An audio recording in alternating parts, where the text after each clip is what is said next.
Data breaches have become so common that most of us hardly notice the news stories anymore. But a few of the latest ones made me think. Two were interesting because they were unforced errors, not hacks of the data store's security, and the other because it got so amazingly little press. Heather thinks about software.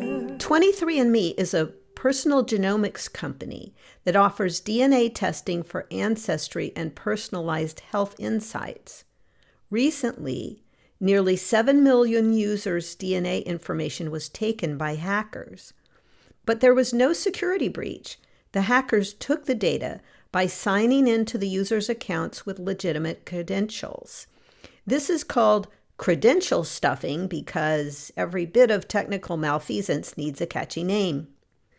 The hackers also accessed information in a feature called Family Tree, which includes, quote, a limited subset of DNA relatives' profile information, unquote.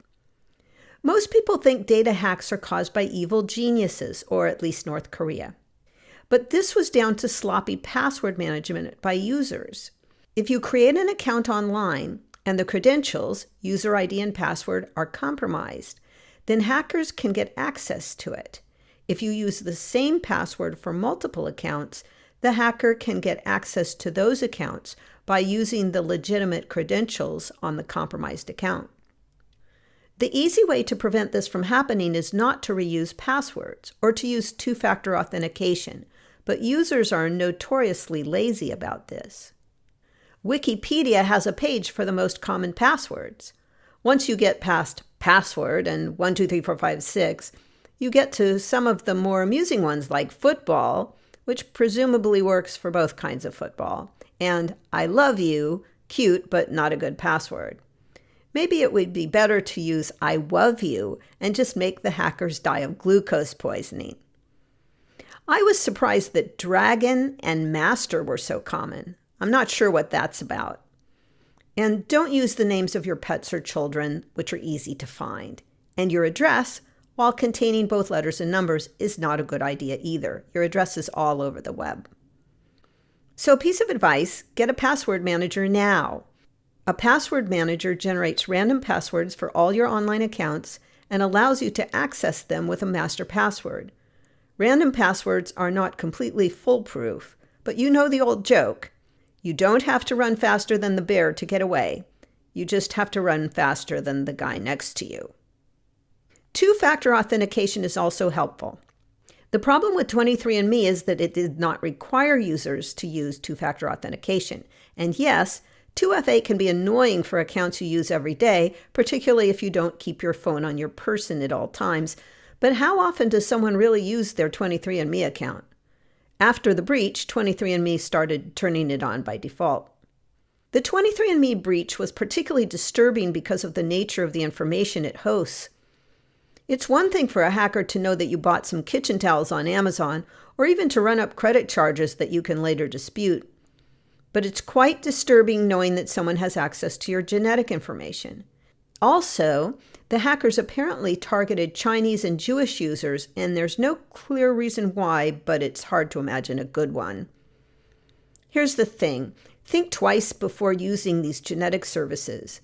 They affect not only your own privacy, but that of your family as well, who, it may surprise you to learn, share some DNA with you.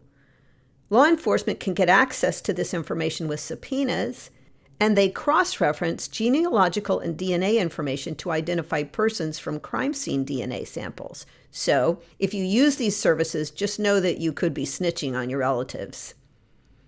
The second unforced error recently was when someone from Mercedes-Benz posted an employee's authentication token in a GitHub public repository. The error was found by Red Hunt Labs, a London-based cybersecurity company, and then was disclosed to Mercedes-Benz. It potentially enabled access to a lot of confidential information, although the exact information that it compromised is unclear. No hacking involved. Mercedes-Benz said, "We can confirm that the internal source code was published on a public GitHub repository by human error. We will continue to analyze this case according to our normal processes. Depending on this, we implement remedial measures. Ouch, that was a very bad mistake. One supposes that the remedial measures may be painful. Finally, I've seen reports that U.S. home sales were down in December. Do you want to know why? Well, the market is bad because of high mortgage rates, but also First American Title, the biggest residential real estate title company in the U.S., was hacked so badly that the company had to take all of its systems offline for several weeks, even email. So if you wanted to close a home purchase during that time, you are out of luck. There hasn't been any press on how this hack might have impacted home sales in December or January. Perhaps the stats in that business are so dismal already that it didn't cause a blip. But it's quite unusual for a major company to take its email servers offline. The hack was apparently severe and caused the company to send out warnings that phishing emails may be coming to their customers.